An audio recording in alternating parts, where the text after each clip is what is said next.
And we're back to learning Illustrator in the year day 224. We show the fisheye effect, and we need, for example, a star element, because that doesn't really work on elements that have the same sides. So for example, a rectangle.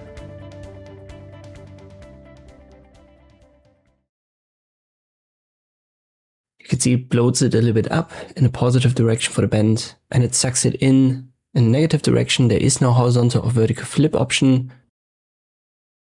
We can use the distortion though for horizontal and vertical. And let me show you just as an example that this won't work on a rectangle.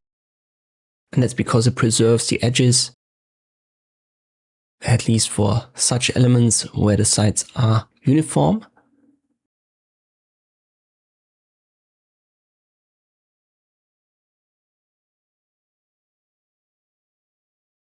And you can see that very obviously when we create a text element.